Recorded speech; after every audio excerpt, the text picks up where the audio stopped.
when in doubt, always, always, always call 911, no matter what it is. I got it, everybody. It's going to be all right. Cardio, respiratory, pulverization. What is it? Yeah, you even got the letters in order. Is to get away. Step back immediately. Get ready for hot takes and insight from local industry experts in real estate, business, and lifestyle. He used to play ball with the Padres. He played hockey for the Lobos. Now they're crushing it in the real estate game. Together, they'll showcase the best of the Duke City. This is All About YouABQ.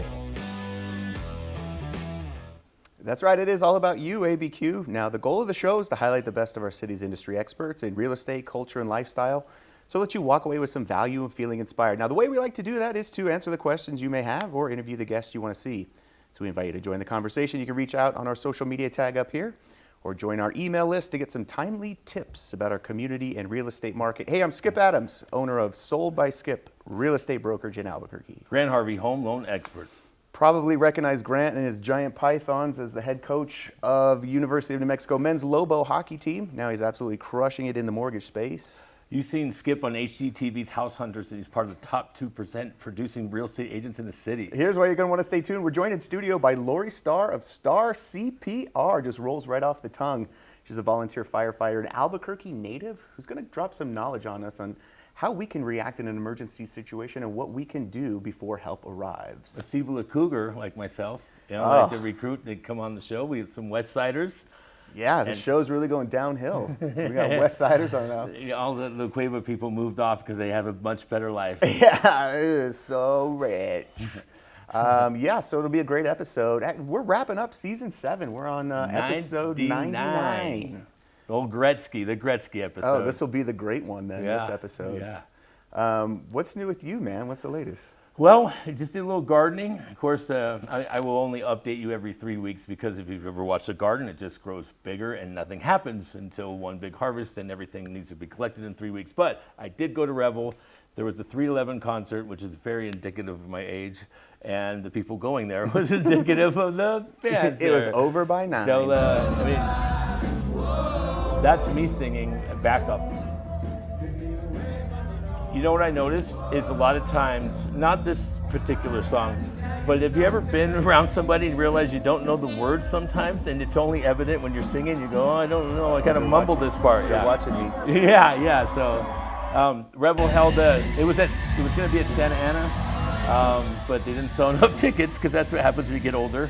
You are no longer Limp Bizkit status. But look at that. Look at that. All right, that's good, Mark. There's my buddy Nick's face. Dude, you are young at heart, man. It's funny because that terrifies me, staying out past dark anymore. Yeah. Literally in bed by 8:30, 9 o'clock. What I do enjoy, sometimes we'll go to the EDM concerts and the kids don't even know who's playing, but they're just laid out in the hallway sideways. Before the concert even starts, they're already dead. Kind of reminds me of our old days. So, speaking of, Albuquerque and things to do, Antiquity. So Antiquity is one of the oldest, I guess, steakhouse in Albuquerque, located down in Old Town. I had never been, but we did a little date night, and they didn't bring any pictures, so this is going to translate real well in the episode. So Antiquity, you said you had been there once. Yeah. A place has not been updated since 1912, it felt It's like. leaving up to it's an old town. It's called Antiquity. I mean, they're like, what do you want from us? Yeah. We used to be called Dusty's. Yeah, it might as well be called Dusty's. Great steak, $49 for the ribeye. I was very happy. But when it comes to pricing around Albuquerque, we are seeing home prices up and inventory the highest it's been in the last 5 years. Prices are going up. Still going up a little bit. Yeah, median price $372 in June, up 2% from May at $356. So inventory reached over 2,000 listings, the most that we've had since 2019. What do you think about this? I think it's more, it was so fun when the market was, there's no houses to choose from, and if your buyer wanted a house, you'd say, hey, you got 3 choices. You want the red house, the blue house, or the A apartment. tub shed. Yeah, and so it was just like boom, boom, boom. The stuff was flying off the shelf. Very stressful. Now I think it's, buyers have a lot more time and options. And so man, you can just sit there and watch paint dry with some of these buyers. They go, well, let me think about it for another week. I know, and it's either rush and hurry up, and they go, well, it's a big decision. Oh, too bad it's gone. Because you said that sentence, it's already been taken up. Took a breath. I do think it's been so lopsided seller-wise that we're now seeing it tip the scale to buyer. But seller for 4 or 5 years now, and some people were really irresponsible with having their house for sale, and they're like, yeah, you don't have. I'll take the highest bid, and I'll keep the it open, right? What would you call that when you keep Just for auction offers? style, yeah. Well, this is a great offer. We're gonna wait a couple days and see if we get something better. Yeah, I got full price. I'm not happy. I want more. Dude. And you have no rights. Carpet has been burnt. There's no backyard. Too bad. Take it or leave it. No, I think that pricing now is, you have to be so careful as a seller when you price your house now, because if there's any unfinished projects in the house, any reason that would turn a buyer off or give a buyer a second thought, your home is just going to sit on the market for so much longer now. Because you have comparisons, right? You go, well, the one that is the same price down the road or whatever, like it had a finished garage. And so all the things you thought that you didn't have to button up, people are now saying, well, the other three I looked at, they had this, this, and this. So you're not, I guess, what would we say, invincible? You don't have immunity anymore from like curb appeal. Well, so many times, I think something like 40% of the active listings right now have had one or more price reductions, which just means that the market's shifting now towards a more balanced market. Well, my theory, well, it's not a theory, this is true. The prices get put in check when rates get higher, because people actually have to figure out how they're going to pay for this mortgage when rates are on average 6 or 7%. So no one cares about price until they get an average rate and they go, oh my God, these houses are priced too much. You didn't care when you had a 2%, but sometimes, and I hate this for you and I, business has slowed, but you need rates to get higher. Otherwise prices just keep going up and up. So it puts them in check and it's cooled a little bit. So I mean, at least there's a price freeze somewhat, and then we're starting to see it go down a bit. I think it's putting everyone in a reality check, right? Yeah, what are you seeing with rates right now? Are we still up in the 7s? I'm seeing fluctuations of half a point sometimes in a day. So when Trump does his head fake, we're gonna do 30, 1,000%. No more Chuck E. Cheese's. Whatever his promise and threats, it's changing the landscape overnight. And sometimes there'll be half a day where pricing will get better for half a percent. And so it's good to be in contact with your mortgage broker and say, hey, when everything's intact, if these conditions exist again, do you want to pull the trigger instead of humming and hawing because the rate will be gone? Speaking of pulling the trigger, if somebody wanted to find you on your new website, what's that web address? Oh, well, AlbuquerqueLowestRates.com, I think. It's I have to make this website, right, where people Google, and it's supposed to have mine appear at the top. And so I have to pick something that's not really me, not Grant Harvey-esque for my website. What would your ideal website address be? PalmRates.com? Yeah, it would probably be, Pomeranians and mortgages, and you'd be like, or in pizza. Mortgage. So, yeah, pizza, mortgages, and palms. It would be something like that, be catchy and kind of representative, because I like to infuse my palms in just about everything we do, and rollerblading. But that probably gets me into things that make me want to rant. Is the guy smoking? This one's kind of grumpy, because I was kind of grumpy today about the way everything has been rolling out lately for me. I'm tired of dress shoes becoming untied.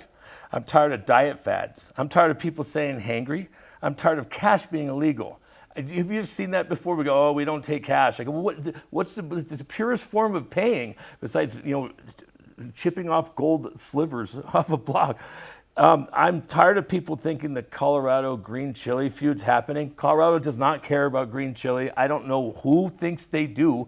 They've got pot and snow and money and skyscrapers. They are not claiming to be the green chili capital of the world. I don't know who created this false feud.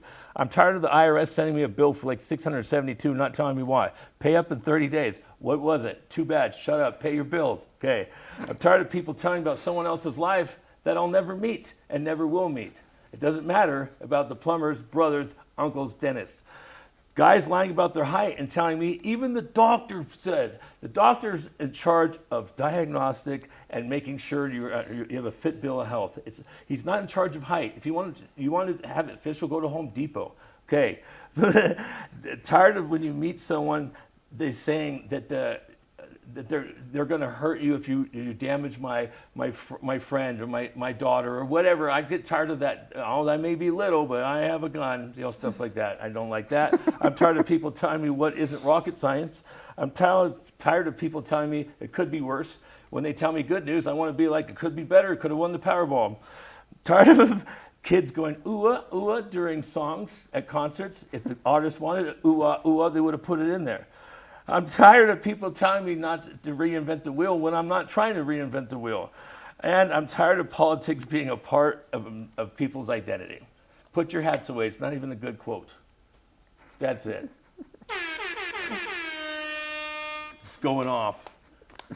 Going off, show 99. Here's why you're going to want to stay tuned. We're joined by Laurie Starr of Starr CPR. And then stay tuned to the end of the show. It's everybody's favorite, Skip's Tips. I'm not tired of CPR. CPR saves lives. That can stay. What does CPR stand for? We'll find out next. This is YouABQ. Resuscitation. Yeah.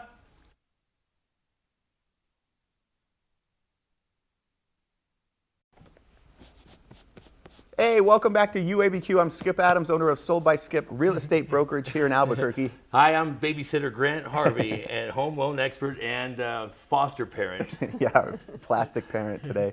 We're joined in the studio by Laurie Starr of Starr CPR. She's a volunteer firefighter, Albuquerque native, and she's here to educate us on the changes in the CPR game and what we can do to be proactive in the event of an emergency. Laurie Starr, thanks for stopping by the studio. Yeah, thanks for having me. Thanks for bringing your friends. They're so quiet. I've got 2 girls at home who are not quite as well behaved. But yeah, Albuquerque native, huh? You're a West Sider, I heard. Yeah, born and raised in New Mexico. Went to high school in Cibola, which is kind of an association here. And then Grant actually helped support the process of owning a home here. So we're super grateful for that process. Another satisfied customer and another one coming up if he can make it through Skip CPR. No, it's so fun because we always have past clients on the show just to highlight their business and what they're doing in the community. And I think it resonates well with not only our business, but keeping it all relevant. And so it's cool to hear your story.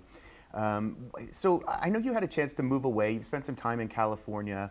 What is it about Albuquerque that maybe you were nostalgic for? Like, what keeps you grounded here in Albuquerque? I mean, initially, family, of course, is the main thing. You know, my dad's here, my sister's here, and their extended family. My roots are here. I think that my soul, I think my being is attached to sun and to desert and to warmth. And so, you know, attachment of family and those things just constantly have me driving back this way. Yeah, no, for sure. And I think that's one of the cool things about Albuquerque is that we have 300 days of sunshine. We have the mountains and desert. I was always a mountain kid growing up. And I spent some time in California, and it was one of those things. It was like I didn't connect well with the ocean. Number 1, I'm terrible at surfing. Number 2, I hate being cold. And so number 3 was like, you know, Albuquerque's kind of a cool spot. I want to hang out there. Yeah, I mean, one thing that the area in which I, the Northern California area is definitely beautiful in its own right with lots of beautiful redwoods. But there's a lack of sunshine and a lack of spread of that sunshine, which is like super important, you know, for somebody whose battery runs off of the sun. No, I get that. Yep, it's important for me to be back here. Yeah. And what's your take on West Side versus East Side of Albuquerque? Because I was always an East Side rider. This is always a feud that we have going on. No, it's his issue. He has an issue. I don't have an issue well, with the East Side. I mean, I'm a Libra, and so I think this probably answers in the same right in that I was technically like living on the East Side, but went to school on the West Side. So I do have a little bit of appreciation for both. So you're on the fence. You could go either way. Yeah, I could really go either way. I mean, I feel like there's I experienced a lot more diversity, which I appreciate when spending time on the East Side, and I felt a lot less of that. But that was many years ago when I was, you know. No, they're the same. They only want to be around each other. they kick people out. It's like the 1950s. What, the East Siders? Yeah, they forgot about civil rights and stuff like that. So we have to come in there and remind them. A lot has changed. Send them back across the Rio Grande. Okay, well, listen, let's chat a little bit about Starr CPR. I mean, how did you get started with Starr CPR? So I first started off as a volunteer firefighter and then became an EMT, and then got on the ambulance and now also work in an ER. And through all of those experiences, I've seen different perspectives of pre-hospital care, or the lack thereof, if you want to call it that. City life versus rural life is also a very different thing. In the real estate world, I'm sure that you guys are very aware of that. I'm sure there's real estate agents who have no interest in doing, land, property, sales, and then there's people who are totally fine with doing that. But those also create risks, and you fall, you injure yourself, you're allergic to bees, and you didn't know that, and then you're out showing a property, and now how long is it going to take for help to get to you? So all of these things just kind of culminated into I'm seeing that there's a need for more people to have more exposure and understanding to how they can help themselves as well as others, whether that be, the fire department is right around the corner to half an hour away. What can I do for myself? What can I do for my person, my family, my coworker, whatever, before 911 gets there? So. I think that's a great point. And so you've seen it from both angles, being on the ambulance and showing up and going, what the hell, nobody did CPR? Like, nobody taught you guys how to do CPR? Right. So I think that's great that you had that perspective, and now you're coming back and teaching courses. So what is Starr CPR? So you guys put on clinics, basically. Yeah, so I basically offer a bunch of different things, and we can fluctuate, I guess is the right word, between what it is that you're actually seeking. Some people need a certification for their work or for, whatever. Maybe they're wanting to become a surf instructor, and so they or a lifeguard, and so they need to have. I know even coaching like high school baseball, you have to be certified in CPR now and life-saving techniques. Right. So there's so many different reasons to have a certification. But then there's also the other part of that, which is I don't need a certification, so meh. And it's like, okay, but you need the education. So now I'm offering, and that's basically one of the things is like, I want to put out the education.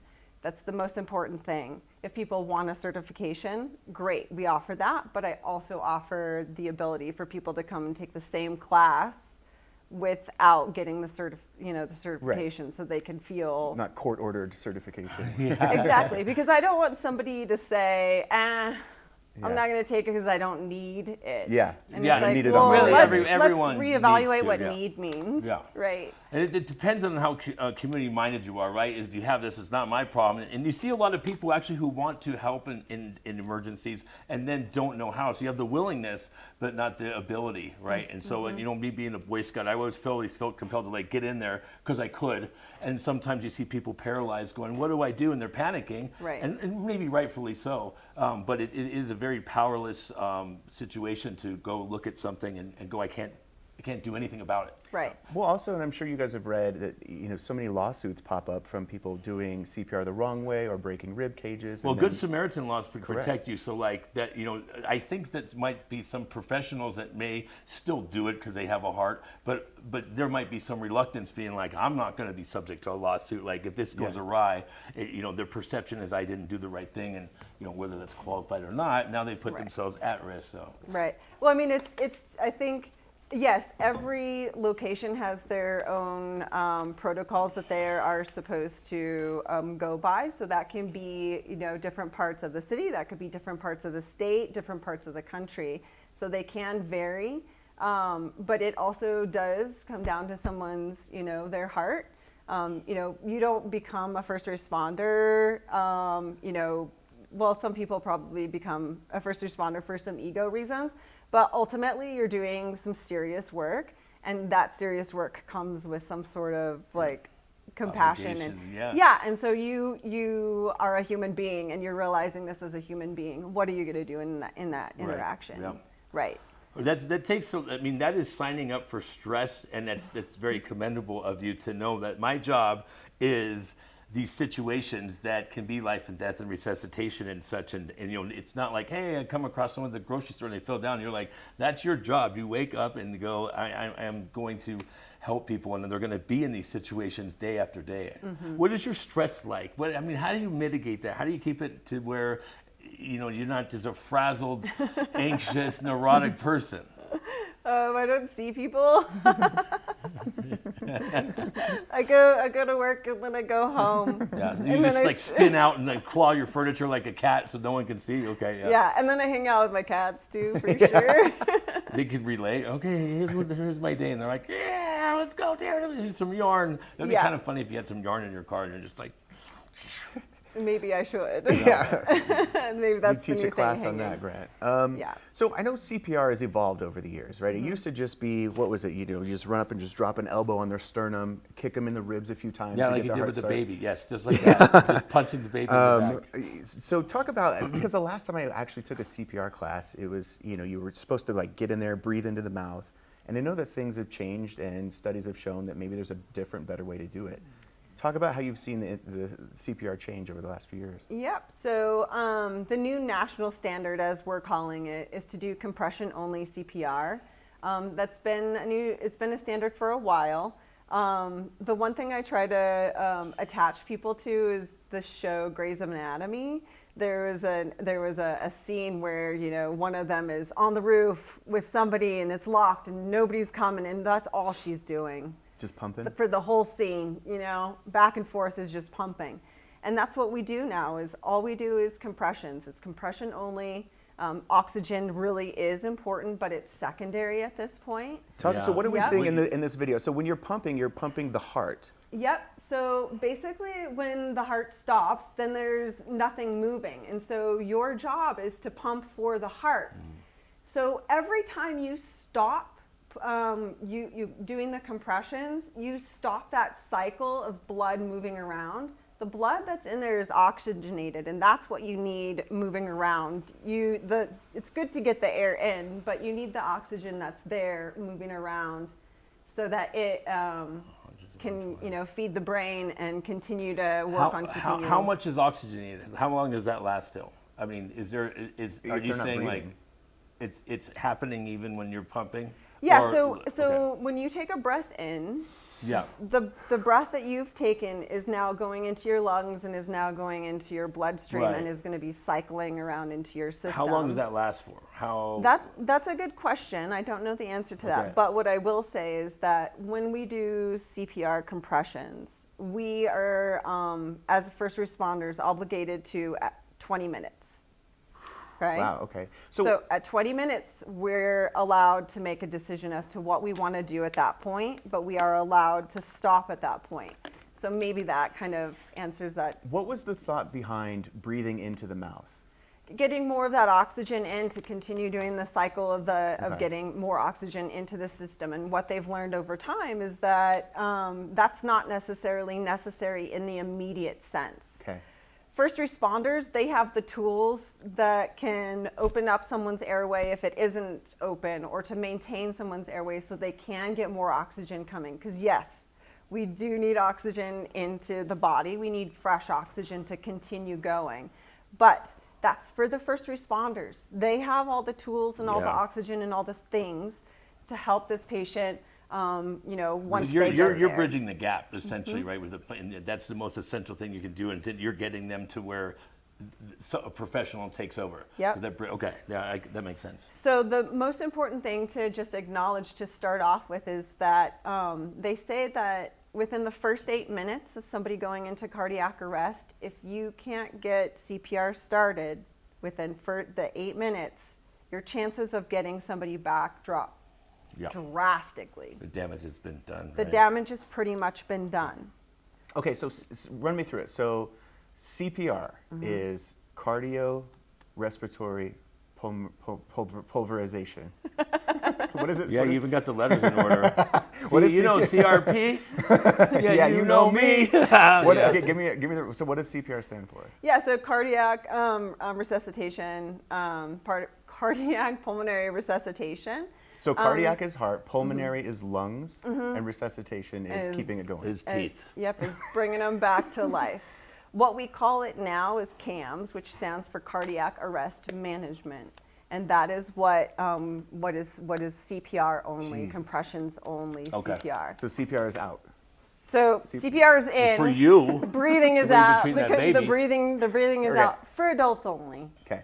Okay. So the other thing to consider, which is really great with doing compressions only, is that we have a lot of safety things to consider, right? Like, do we have a face mask handy that we can just pull out and throw on this person No. to give them breaths? Well, we got this tape here that is foolproof.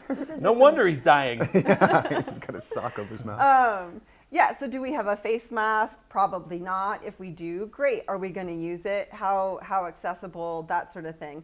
Is this a person that is a loved one? Is it a stranger? Is this person someone who is bleeding from the mouth or has some weird liquid coming from their mouth? Maybe, we don't know, did they overdose on something? Like, do we have any interest in putting our mouths No. on the, exactly. So cardiac, Mouth to mouth is out.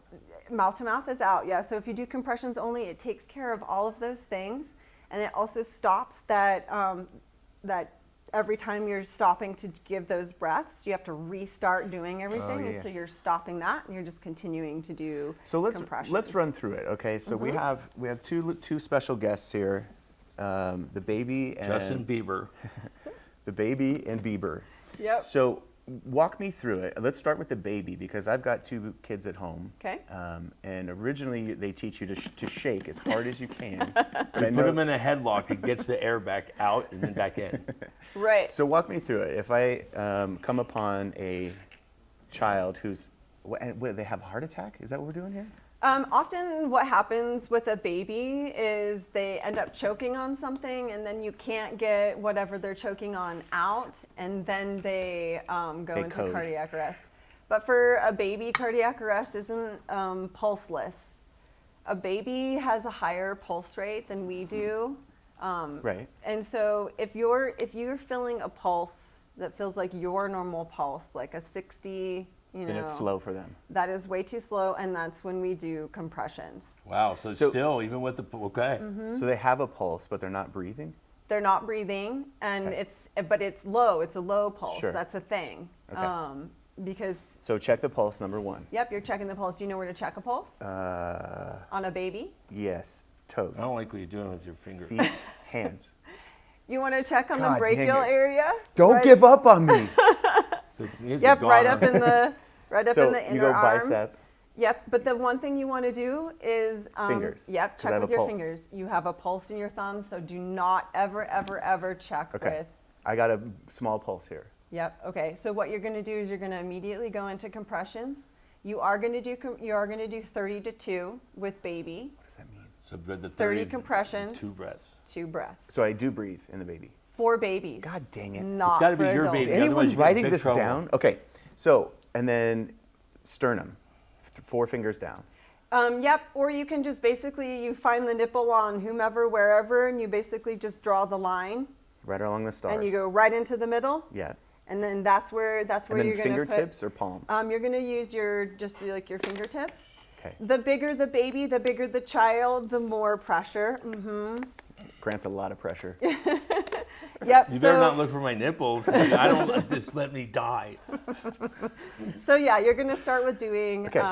the So just this. compressions. Yep, and you're just going to go. And I go press down. 30. Babies and then make I- that little click. So that's 30. Yep. So You you have go a 30 baby? And then I compressions, plug and blow? and then you can either Yeah, plug, plug. and blow, or you can just cover the nose and the mouth with your mouth, What?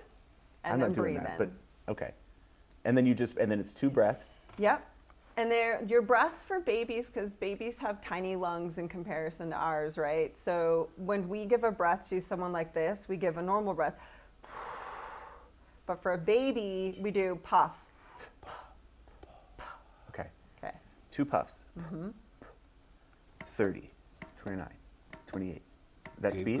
Yeah, keep going. So your compressions are 100. So the new standard is 110, but they're still saying between 100 and 120. What, per Holy minute? smokes! You got to get a hummingbird to help How- you out. is it a stopwatch? But that's about the right.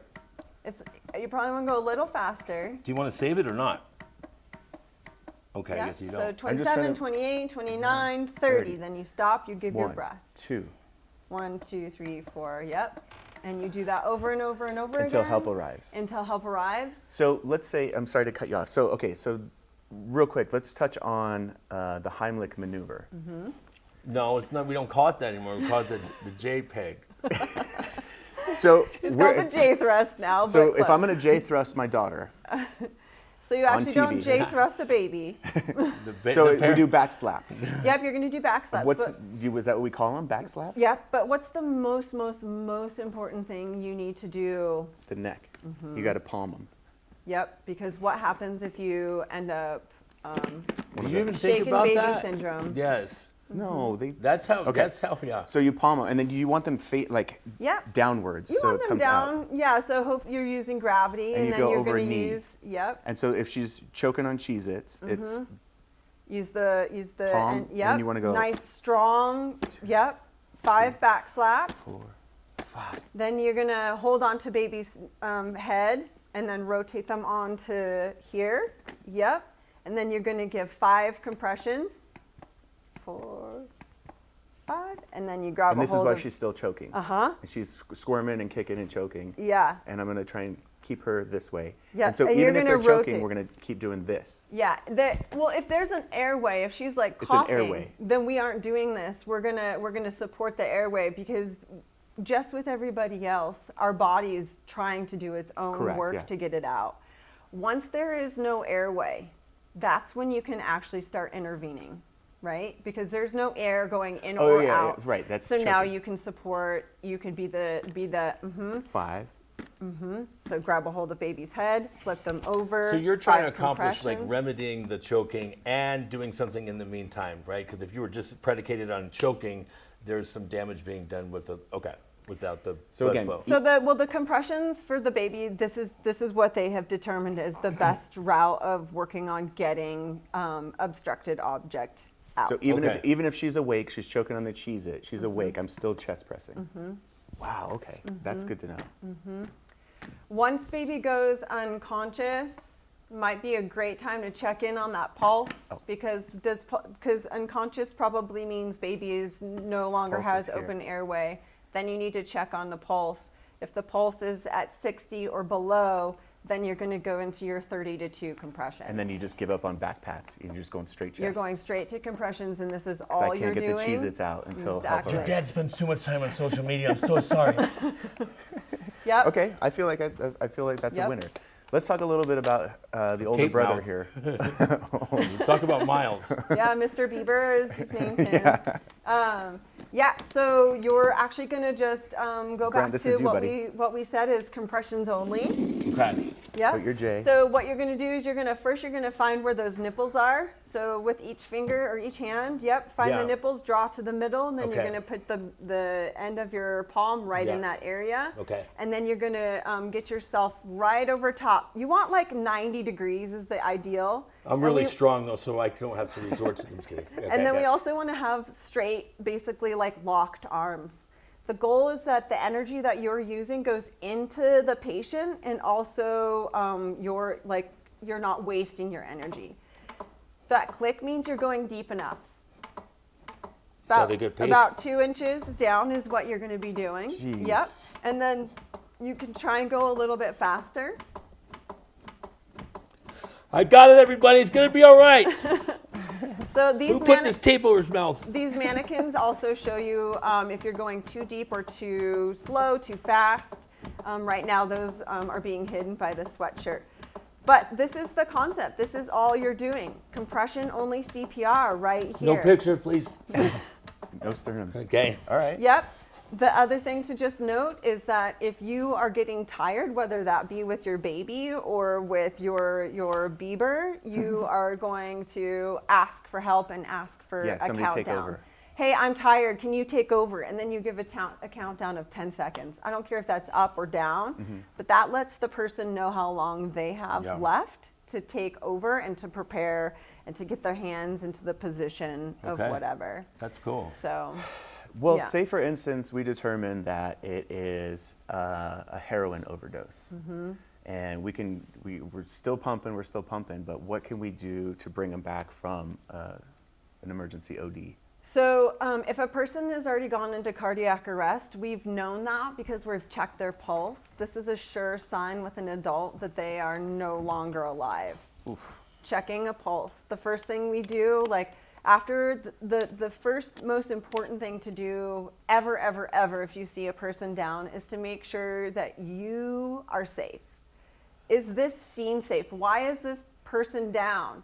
Did they fall off a roof? Was there a ladder that fell on top of them? Was there a weird, crazy, wild dog that came out of somewhere and bit them and now they're, like, what is surrounding by you to make sure that this is actually a safe place to go to and to do things? Then you want to make sure, hey, are you okay?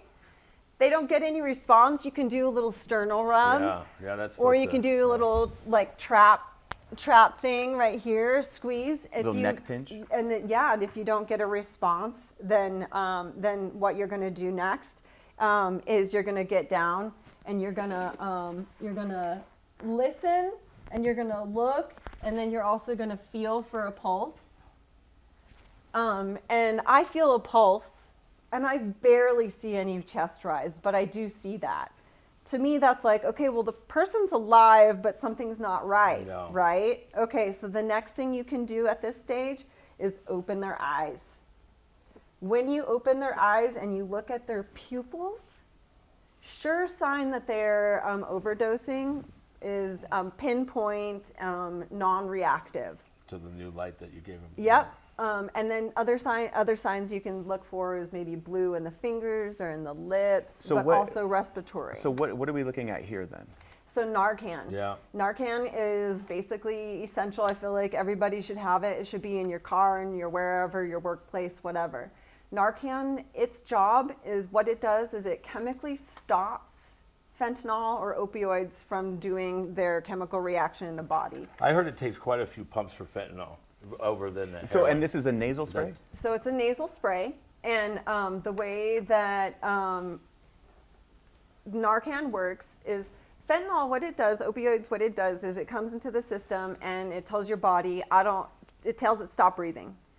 So then you get Narcan to come in, and that Narcan only attaches itself to this, and it says, okay, you can start breathing again. So Narcan, like if I were to take it right now, or if somebody thought I was overdosing and I was just passed out drunk, or I was just dead asleep, tired, and they gave it to me, I'm gonna be okay. It's gonna be fine. I'm not gonna get hurt by that. All it does is switch your breathing back on.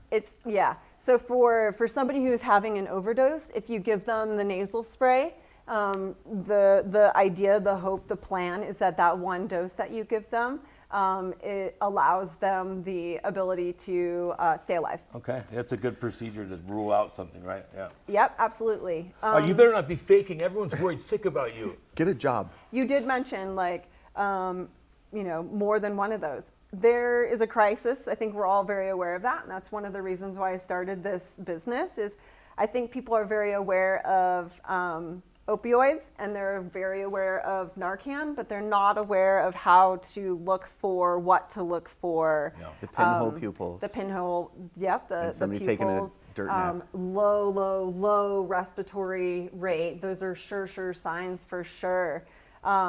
And again, if you have Narcan, you're not sure, when in doubt, give it. It's not going to hurt. It's not going to hurt them. The best thing that you can do for yourself at that point is to get away, step back immediately, okay? This person might not react at all because they might have a high tolerance, or they might. I heard some of them get mad when you revive them. That's exactly why you step back, because you don't know, they might not know how they're going to react, if they're going to react. So you need to keep yourself safe if you choose to engage with this person. The other thing is to consider is it even safe to render Narcan to this person? like, okay, so we've approached this person and we realize, okay, wow, they are overdosing. I don't know how they're overdosing. Did they eat something? Did they shoot it up? Did they snort something? Where's the powder? I don't know. We know it takes like basically a pinpoint. You could get it on you too. Exactly. So what I tell everybody in every single one of my classes, when in doubt, always, always, always call 911, no matter what it is. 911 has no problem showing up. They have no problem getting canceled, and they have no problem not transporting people. So those are things that are essential to remember. When in doubt, always, always call 911, especially even if you do know what's going on. Call 911, get them all the way, then start your help. Okay. Well, let's do this. I think this is a ton of good information, Laurie, and we're going to have links to your website and how people can register for classes with you. Do you have anything coming up that you want to promote? Any events or anything that we need to know? Not at this time. I am working on getting a couple of community-wide classes organized, and so I would love to reach out to some local organizations who would like to host that, whether that just be through their organization or just hosting the space. But yeah, Fantastic.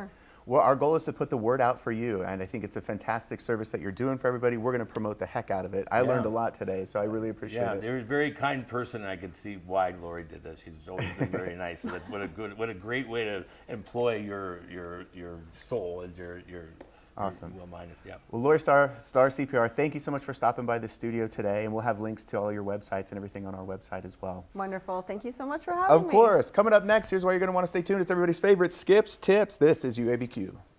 Wait. Oh.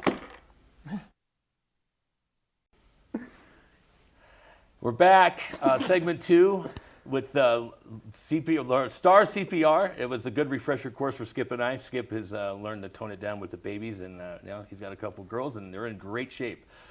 Now we're on to Skip's Tips. Oh, yeah. Skip's Tips are anything that saves us time, makes us more money, allows us to have more fun in real estate or in real life. Hey, Albuquerque, it's now easier than ever to have a casita in your backyard, thanks to the Housing Forward initiative here in Albuquerque. Here's what I mean. The process for getting your ADU or accessory dwelling unit approved has been streamlined. There's fewer zoning restrictions, city-approved plans, and now you can enjoy that rental income coming from your backyard. So to see if your property qualifies for a casita, be sure to reach out. Oh, and share this with a friend and tell them Skip said so. Oh, yeah. I'm going to open up a Gardenias in the back of mine.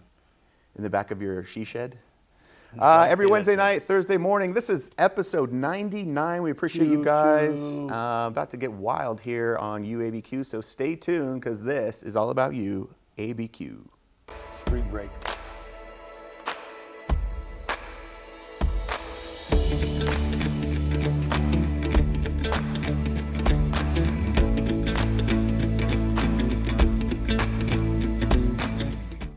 You're watching YouABQ.